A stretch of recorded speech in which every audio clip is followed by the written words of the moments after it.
Hi, Craig. Hey, Craig. Hi, Craig. Hi, Craig. Hi, Craig. And hello, everyone. Welcome back to the Paddocks. Today, we're going to be covering this past weekend's race in Austria for the Grand Prix. But before we start, I wanted to pass it to Amy so that we can take a moment for Dilano and Joey from this weekend.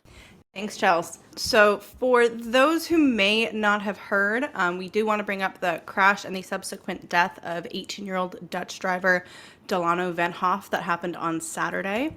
He was in a wet Formula Regional European Championship race at the Belgium Spa-Francorchamps circuit. He had won the Spanish F4 championship and was racing for the Dutch MP motorsport team at the circuit. We're sending our thoughts and our love to his family and his team at this time. If you want to read more about the incident, it has been covered by a number of news sources like Sky Sports, ESPN, CNN, BBC, Road and Track. The list goes on. And then sadly today, the leading Dutch motorsport driver, Joey den Besten, was tragically killed in Finland when he lost control of his motorbike during the formation lap in the third round of the International Road Racing Championship. So there's a little news update for the week. And we are so sad to hear about the passing of Dilano and Joey because they are young drivers who had so much passion and love for this sport. We at PGP, we send all our love and the best wishes to their families, their friends, their teammates, and their loved ones during this hard time. On today's episode, we do have Amy, Meg, Ito, LeAnne, and myself, Chelsea. And I'm going to actually start us off with the practice race for the weekend on Friday. So from practice 1, I think we could see a little foreshadowing on what to expect for this race weekend because we already had Verstappen, Yuki, and Bottas going over the line. And there was a little black and white flag that was just going to follow us all the way to the Grand Prix. There was this really sweet interaction, and I loved it, and I wanted to put a little spotlight on it. Yuki had a little bit of a not-so-great practice, and he got mad because they asked him to push, but he was like, it's too late. And his engineer replied in the sweetest voice, it's okay, it's okay. So we do the next one. And I don't know, I like seeing engineers have these nice moments with the drivers rather than being yelled at. Honestly, I was pretty sad about Williams because they were having trouble keep up, and of course, Lando had a little bit of a rough practice sesh, but keep in mind, these were new updates. I really wasn't that worried. I kind of expected it, and I was really excited for the qualifying, which Amy will have a little coverage on. Now, as Chelsea mentioned, track limits could have been turned into a drinking game with how frequently they came up during free practice and quali and, again, throughout the race. So Q1 gave us a red flag from Valtteri Bottas and a whole host of track limit time deletions, with the qualifying ending with Max in P1, Checo in P2, Carlos in P3, and then we lost Yuki, Zhou, Logan, and Kevin Magnussen, who actually was hit with a lap deletion, and then Nick DeVries as well. Q2, we got some sassy Max complaining about track limits, but in the end, we still had Max in P1, Carlos in P2, and Lando in P3. We lost Nico, George, Esteban, Oscar, Valtteri, and Checo, who Checo was also hit with a lap deletion for track limits, making that the fourth race in a row that he didn't make it to Q3. And then for Q3, we had Max in P1, Charles in P2, Carlos in P3, and even as a Red Bull girl, I love seeing the Disney princes of F1, also known as the Ferrari boys, back on the podium. But I did do some digging online, and I found that Autosport article that mentioned that there were 47 qualifying laps that got deleted, which to me begs the question, is this a track layout issue, or is there something else that's causing this to constantly be a problem? I think it's a combination of the track and a little bit having to do with the drivers. Because the rule is to stay within the white line, and I don't know if people watched the post-race interview or the post-race segment on F1 TV or Sky Sports, whatever you watch, but they had Alex and Logan on, and Alex was talking about track limits, and he was saying how even the little bit amount of wind or a little bit of a gust that they get can push them over the line. So it's weather, driver, but I think it's also the track. And the stewards did talk about implementing a new thing for the track.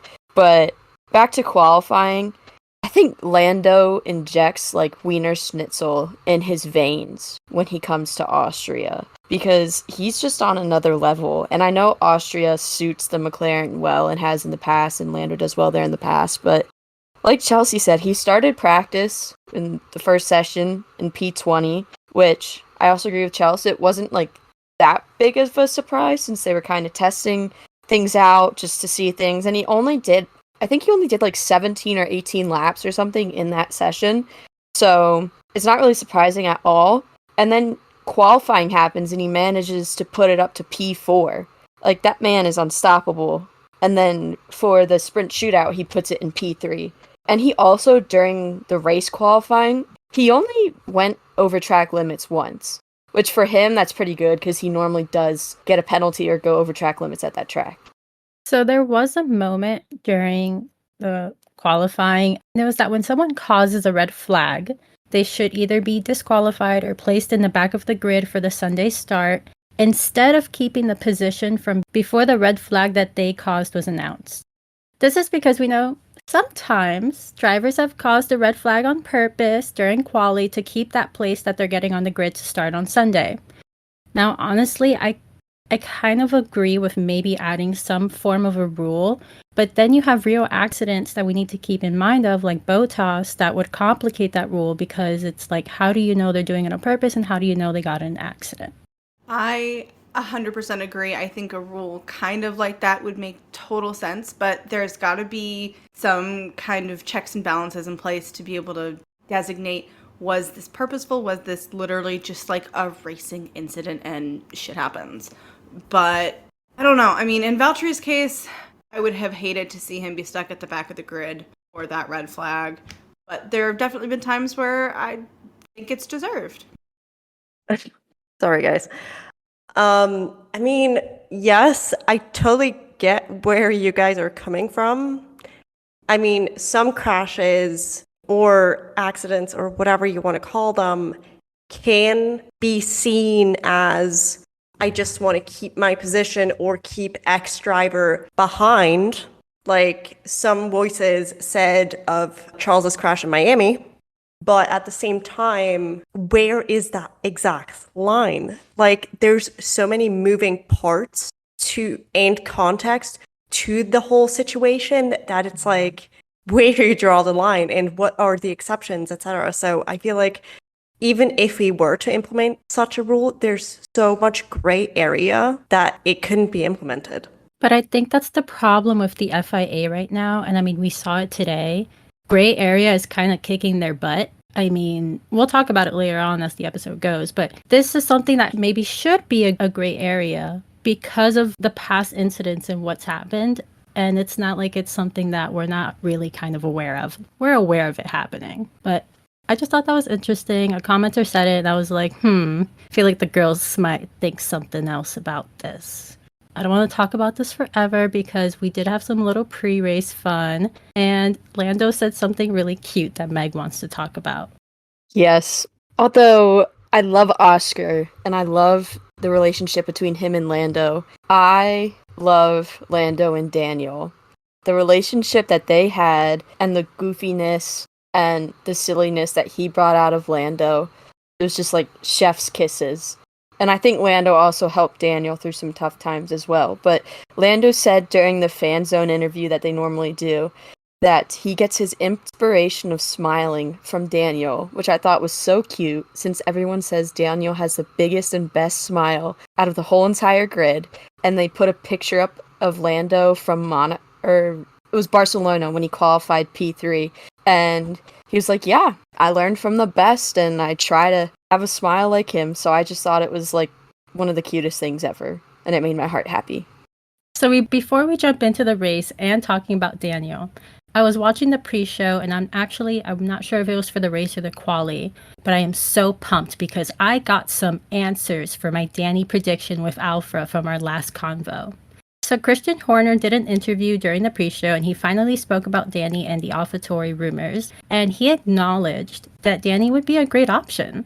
They want to see where he is after the Pirelli test comes up before making decisions, but he loves Danny on the team and he really likes him representing Red Bull. And then this is where I got excited because right after Christian, we went to go talk to the principal for AlphaTauri, Franz, and he said, in F1, anything is possible. And with just this quote in mind, you never know where the drivers are going to end up. He did comment on having enjoyed working with Danny during his Toro Rosso days. And while he does agree with Christian Horner that the Pirelli test and checking Danny's headspace is first priority, he does not seem against the idea at all. This would probably be Nick go bye-bye. So I'm really sorry about that, Nick. And while I was so excited for the pre-show because it was really cool getting an update on that, it's time to talk about the race and the sprint. Max Verstappen, that guy is on another planet, galaxy level. I don't know how else to describe it. I mean, I seriously do not think anything is going to stop him, like I said previously, unless someone drives into him or he has some kind of power unit problem or issue with the car that causes him to DNF. Or one of these other cars starts catching up with their upgrades. But it was also exciting to watch him during the race because he was in P3 for 2 or 3 laps. So watching him fight back to first and then gain enough time to make a pit stop in like second to last lap of the race and still be ahead and manage to go for the fastest lap. I mean, like, who does that? He's just Max, I guess. That's the best way to describe him. And it was also his first race since Miami where he was not leading all of the laps, which was also pretty interesting. And also pretty proud of Charles for that, because, you know, homeboy deserved some good juju for this weekend. But back to Lando, those upgrades, man, I wish they came sooner, because they worked incredibly this weekend. And I can't wait to see them on Oscar's car next weekend as well. Technically, he did finish P5, but now he's P4, so another place is great. But he finished P4, and he also managed to avoid time penalties and do some overtaking as well during the race. He did a mega job, as he would say, or the team would say. And he also got a well-deserved driver of the day for managing to stay in the race and having the best finish for him and the team so far this season, which I'd just like to give a round of applause for the people back at the McLaren factory, because those upgrades, man, like I said, they are fantastic. And clearly they are putting in the work at McLaren. So they deserve a vacation, which they're going to get soon. But speaking of time penalties, so many were giving out during the race. It was like the meme that we posted on our Instagram, like, you get a time penalty, you get a time penalty, you get a time penalty. And we're going to talk about that more later. And like I said previously, I get it. You have to stay in the white lines. And that's the rule. But honestly, with all the time penalties that were given out, it kind of takes away the fun of the racing and the fun of the race and the focus of the race from the drivers, because I know Lewis was more focused on time penalties than he was racing, and I know other drivers were as well. So I kind of feel bad for them, because then they lose focus of what they have to do, and they're focused on the FIA being on their back, you know? But I guess it is the rule and whatever, but it kind of took away the fun for me a little bit. Like I said earlier, so happy for Charles. He got his way back onto the podium, and he deserved it. After the rough time he was having, that man and Ferrari both deserve it, because they're finally listening to each other, except for poor Carlos, what happened today with him. But Charles, chef's kisses today. And there were also a ton of great overtakes and battles throughout the midfield during the race. For example, the Astons, the Williams, the Haas's, and the Alpines, the different battles that were going on between them were incredible. And it was like, I was on the edge of my seat and like biting my nails to see who was going to get through or who was going to get the DRS through the corner, especially with the battle going on between Checo and Carlos towards the end of the race. That battle was, I was like, oh my god, who's going to get through? And the intimidation thing from Carlos, I was like, oh, you poor baby. And also, Logan was in the points for a second during the race. I was so proud of him. And I was like, you go, Logie Bear. You go. But then he pitted, and he ended up outside of the points. But he still, for him, had a great finish in, was he 13th? I know that's what he was before everything was shuffled. Go, Logie Bear. I hope he has a good next couple of races. Yay, Logie Bear. Go Sarge! Hoorah! Now, Austria, for me, always keeps it a little interesting. We got Hulk DNFing on lap 14. We had double stacked pit stops the following lap. It really kept us all on our toes. I mean, we had a very vocal, very spicy Carlos Sainz, even a little bit of some Carlando fighting. But I just thought this race was everything I really needed this weekend. I will say Ferrari keeps making some questionable decisions, but Carlos really was a man on a mission this weekend, and I am impressed with him as I have always been. Ferrari has been kind of screwing him over, it seems. He just kind of is keeping his head down and trying to do the very best he can. This was actually the first race, as previously mentioned, that Max has not led every lap. He's led 249 laps this season, which was ended by our Ferrari boys. I do have to say, for me, that last-minute Red Bull pit stop was just such a badass move. And the fact that it was only 2.3 seconds, that pit crew deserves every word on the planet. Get those guys a crown, raise, the whole 9 yards. They just are fantastic at what they do. And as Meghan mentioned, Logan really impressed me this weekend, especially today. It's definitely his best race so far in F1. And I'm really hoping that we're going to see some more confidence and improvement from him moving forward. And while I know so many people are over the Max Verstappen podcast, I love when we get to have Charles as one of his guests, because he and Charles together are just so cute, and it really just warms my heart. He's just always so happy when he gets to hang out with Charles, and it's adorable. I'm sure some people may have caught that Charles was actually sitting in Checo's seat for a little bit in the cool down room, but it is what it is. But I cannot be the only one who had to giggle at the FIA a little bit with their rule of no smoke bombs, and then we got smoke bombs during the race, during the whole weekend. While not nearly as bad and horror scene looking as last year's, they were still very much so there and very apparent. I'm assuming that the FIA will be releasing a statement about it, but as I said, it wasn't as bad as last year, so we'll see what their reaction is. I will say, I let out the biggest giggle when I saw those smoke bombs go off on the camera, because I was like, I knew they were gonna do it. Why wouldn't you? I get it. Would I have done it? Probably not, because I'm a wussy, but I would have encouraged the person next to me to do it if they had it with them. Look, there was something about this race that I couldn't stop laughing, because have you ever heard of snitches get stitches? Okay. Now, obviously in F1, you should be snitching, but the amount of drivers that were reporting others for crossing the line was absolutely hilarious to me, because Lando was calling out Lewis, and then Lewis was calling out Checo, and I loved it. And then everyone was talking about it, so I'll throw in my 2 cents. And I just want to say, the commenters were saying this too. It's a white line. It's not moving during the race. It hasn't changed since last year. Should they, was there an insane amount of crossing today? And should it be fixed with maybe adding gravel to turn 9 and 10, because that's literally where every cross the line was? Yes. But I guess we should also account, there's the new overtaking rules that have the drivers getting a little closer to one another, and maybe they're just driving a little differently this season, and that's why they're having these more over-the-track moments. Or maybe it's the new upgrades that these cars are just recently getting, that they're just not getting used to it as fast. I don't know. But there were over 1,000 track limit calls throughout the race. So it is definitely a topic that I think needs to be discussed before next season.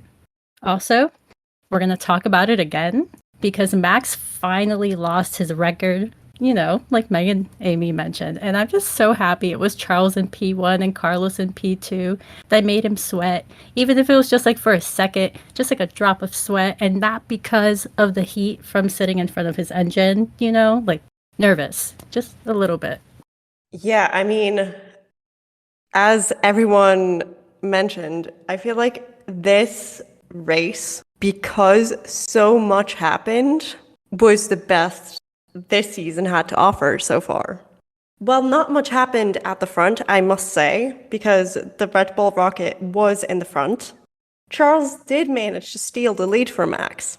And while Meghan and Chelsea covered it, I feel like it has to be addressed again because I have some more information on it actually. Because it is the longest such record since Senna held that record in 1988 when he won his first world championship, actually. And because Max has held this record since Miami, it also means that we've raced over 240 laps since then. And remember, Imola was canceled, so that would be over 300 since then. Considering all of this and things like Max already surpassing Senna's win record of 41 wins this weekend, when he still has 5 years on his current Red Bull contract, it just goes to show how much more racing is done these days and how dominant Max is in general, as 21 of his 42 wins have been achieved in the last 18 months. Can you guys believe that? I'm like, half of your wins within a year and a half? How? But enough about Max's dominance, because I know I'm kind of tired of it. What's up with almost no one being able to stay in the white lines today, especially between turns 9 and 10? As Chelsea mentioned, the possible addition of a gravel trap could maybe solve this issue, and that actually made me want to do some research, especially as the day progressed today, Sunday, and the penalties and complaints just kept rolling in. And from what I found is that the FIA seems more and more in favor of the addition of a gravel trap to those turns, according to sources like racefans.com, to the point where they told the Red Bull Ring organizers, and I quote, to install a gravel trap in the final corners. And I mean, it does make sense because we only got the final classification of the race at 3:50 p.m. Eastern Standard Time, when the race finished at around 10:30 a.m. Eastern Standard Time due to all these track violations. Don't get me wrong, as I said, I love a spicy race, and this one has been the spiciest so far because of the whole track limit thing and drivers calling each other out, and it was all part of the fun for me. But I still feel like if it takes the FIA 5+ hours to come to a decision, then it's just too much for everyone involved. Like, for the people reviewing the complaints and the evidence, the teams, and even us fans. I mean, I don't know about anyone else, but I was refreshing Twitter and the FIA document spot by the minute. So, FIA either get more people to review this stuff, or organizers help drivers to stay within the lines somehow. As clearly, it was the track's fault to an extent, as 8 out of the 20 drivers, aka 40%, got a penalty for track limits, with some of them ranging from 5 seconds to even 10 or more seconds for repeat offenders. It will definitely be interesting to see whether the Red Bull Ring organizers will do something about this for next year, as it was already a problem last year and drivers had already complained. Even if it was nowhere as severe as this year, as last year's record was already broken during qualifying this year. And, you know, you were definitely not the only one who was refreshing Twitter. I had all of the Twitter notifications turned onto my phone, and my phone, if I had had my sound on, was just blowing up for a good few hours after the race with update after update after update. But I really do hope that they take into account the fact that, like, we hit the same number of warnings and violations in last year's race during this year's qualifying. That should be the biggest red flag of them all to the FIA and to the race organizers, that something needs to change, because I think everyone's just going to have an absolute hissy fit if this is still the same layout for next year. And as I've heard, I think they have extended the contract until 2030. So something's got to change, especially if we're going to have the race on the calendar for such a long period of time. I honestly think, in terms of changing the track, I feel like the Red Bull Ring wouldn't be the only track where they would change things, considering what has happened in Spa in the span of 4 years. Granted, a lot of it had to do with the weather as well, but still, all the drivers have said for many years that track is dangerous. And I get nostalgia, but at the same time, nostalgia isn't worth these drivers' lives, like what happened with Dilano at Spa. But I think a lot of these tracks could use some revamping because the cars are more modern nowadays and they are different from what was designed when those tracks were originally designed, and especially tracks that haven't been revamped or updated in a while. And I know we already talked about a lot what happened today, but another point that was brought up was the cars are faster and there's more overtaking and the gaps are closer. So that's why that was another reason why track limits were exceeded a lot, is because people were able to push harder. I know Lando talked about it, I'm pretty sure, and Lewis talked about it, but they were both just saying, and I know Lewis also had issues with his car, which caused him to go off of the track. He had some braking issues, but they were both just trying to push so hard, and while you're pushing and the wind is also gusting, you're more likely to slide in those turns, like turn 9 and turn 10. So I think the introduction of gravel will be awesome, or even like Logan said, put a grass patch on either side if you can't do gravel, because it's almost like the same effect. But I think all drivers are for it. And Lando and Pierre also talked about in the post-race interview, it was brought up multiple times during the drivers' meetings with the FIA. So hopefully we do see a change in the next couple of years. I mean, I totally agree, Megan, with what you just said. And it's like the cars, like, yes, the cars improved in terms of safety standards, like the halo was introduced and all that stuff. And people were against the halo, if you guys remember or don't know. Like, I remember when it was first introduced, Toto came out and said, I'm against it. I don't want that piece of carbon fiber on my car. And then Lewis could have been killed if it didn't exist when Max went on top of him a few years later, and he even changed his tone. He was like, thank God it exists. I admit my mistake, like everything. And I feel like we, as Megan said, we just have to evolve as a sport because the cars change, speeds change, everything changes. And to me, what is especially glaring also when you compare the safety of, say, F1 drivers compared to feeder series drivers, if you guys don't know or don't remember, Spa 21 F1 race, it was in the rain. And it was finished under a safety car because of this. Yet, and the conditions were very similar, if not the exact same, to what the conditions were like on Saturday. But on Saturday, they still let them race. Yes, the cars are slower, like they don't reach as high of a top speed as an F1 car in the support series, but still, are these lives not worth as much as a life of an F1 driver? It's like safety in this sport needs to be taken seriously, especially at tracks where we know it is a problem, like Spa. As much as I love Spa, otherwise they would have to be taken off the calendar. We could talk about safety all day long, but this is ultimately not what this episode is about. So let's actually get back to the race and the predictions we made about the race.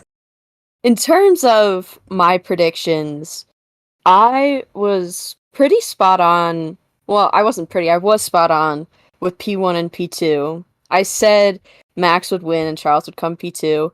But P3, I was incorrect. I said Fernando in my predictions.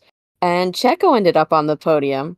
If I'm being honest, I was not expecting him to be there, just based on how he's been performing recently. And I was expecting well, clearly I was expecting Fernando to be there if I predicted it. But he's just, I don't know what's been going on with Checo. He's had a weird weekend. Like, I don't know, man's been sick, up and down, P15 to being on the podium. But he earned his due. He did fight from P15 and made it all the way to P3. So I do have to give it to him for that, because he did manage to have a great race, although he did get a 5-second time penalty and a black and white flag. But besides the point, he had a great race. And once again, my guy Lando got in the points, and that's all I asked for, was just points. But he got P4. I mean, P4 for LN4. That's a good weekend. That's a good weekend for me. Charles and P2 back on the podium. I will take it. And Alex didn't have the race I wanted him to have, but he still had a pretty decent weekend. And I'm excited for next weekend in Silverstone, because it's also one of my favorite tracks. But today was a great race, great overtakes, great battles, and I'm excited for what's to come. Well, final results. To be honest, even with all the shuffling happening because of track limits and post-race penalties and all that, the top 3, surprisingly, didn't change, even if my heart begged for Carlos P3. So, going off the final post-race classifications and my predictions of Lewis P1, P2 Fernando, and P3 Charles, I can say that my predictions came 18.15% true. I say this because only Charles made it onto the podium, and even then, I had him in the wrong spot. So I can't really say 33.33. In terms of the other 2 on the podium, I'm not all that surprised, because Max is a machine, as we've established. And it's actually funny on the topic of Max and his dominance, because people on the internet, I know it probably started as a joke, but is it a joke these days? But basically, people are saying there should be a separate podium every race just for Max, which is, it's funny, because he will win it anyway. But in terms of Checo in P3, I think it's nice to see him back up there. After qualifying and all the losing his seat rumors and all that stuff, I feel like he needed this. So I'm happy either way, even if my predictions came through less than 20%. Now, I went kind of chaos mode for my predictions, and I had Lewis in P1, Lance in P2, and Charles in P3. And, well, none of that really happened with the exception of Charles making the podium. I really liked that I did get what I wanted of seeing the old Checo come back. I still really want to see more people actually challenge Max more, but it's coming. I can feel it. It's just not quite there yet for some other teams. And as I mentioned earlier, Logan really impressed me today. I'm super excited to see how he grows. But I do have to say, for me, the kind of toddler-like tattletelling that was going on just honestly made me want to laugh at certain points. I mean, I get it. If someone continues to break a rule, it's a problem, and they all know that the stewards are going to check. So I kind of felt like in some cases the drivers constantly calling him out was a little unnecessary, but it still made for a really interesting race. It was definitely spicy. Maybe next time we need to turn track limits into a game of some form, but I don't know about everybody else, but for me, my heart stopped when I got a Twitter notification from Chris Medland at 3:30 in the afternoon that said that the FIA had deleted 83 lap times. I could just smell the chaos coming from a mile away. And then when I saw Esteban Ocon, it just for me was giving Bahrain 2.0. The poor guy got 30 seconds in penalties, and my heart just broke for him. Like a lot of us, my predictions really didn't come true, but I still think it was a fantastic race. So did my prediction come true? No, not at all. But Carlos did get podium on the sprint, and he was so close with P6 in the Grand Prix after the little dance with Checo. He did have a penalty placed against him for that damn white line. Otherwise, he would have been P4, which, you know what, Lando now holds, and I'm fine with that. Alonso definitely had a weird vibe this weekend for his performance. It wasn't really what I was expecting. So that was pretty sad because my predictions did have him on podium. And Mercedes was also having just way too many issues with that line, specifically Lewis, because actually George didn't even cross the line, I believe. So I don't know. My predictions, they didn't do too well. But you know what? I will give myself like 10% for Carlos on the sprint race. I did at least get to see Mercedes, Lando, Gasly, and Stroll in points, although shout out to Albon because Stroll did kind of take that place last minute. So I guess part of my prediction was valid, but seeing SD sad, like Amy was mentioning, was a hit to my heart because the photo was just really depressing. And I'm sorry, SD. I wish I could, send you some love. All in all, I love the race. The penalties were being given out, like Oprah gives out free items on her TV show. And we saw some badass defensive driving that literally had me on the edge of my seat from Checo and Carlos in the end there.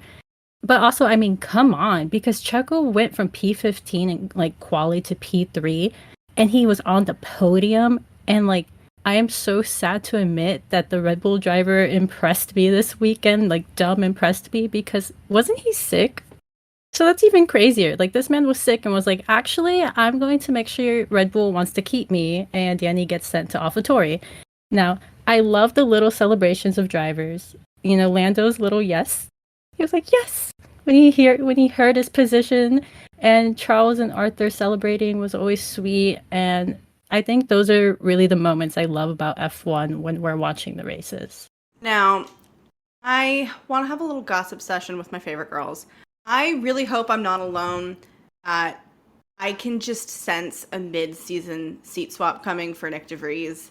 The dude was running towards the back of the grid and somehow still managed to get 6 laps deleted for track limits. I don't know. I loved Nick when he was in Formula E.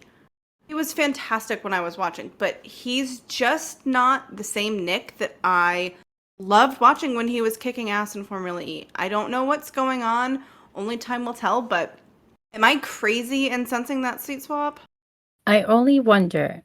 I don't think they would swap him with Danny because I don't think Danny's ready for that at all. So I do wonder who they would swap him with because as much as I wanted to love Nick when the season started, I have not had much reason to do so. No offense to Nick. I think it's going to probably be everyone's favorite Kiwi, Liam Lawson.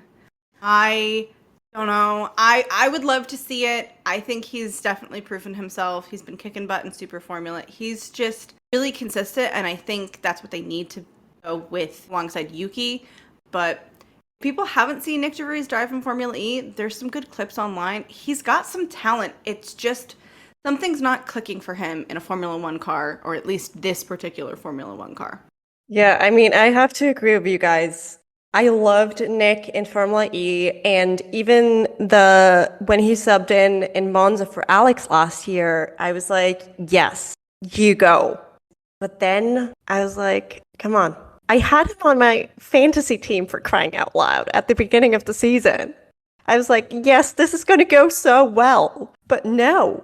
And honestly, I don't know what it is. Maybe he should just stick to Formula E or some other racing series, but Formula One clearly isn't it. And with him being an AlphaTauri, they're not known to be forgiving.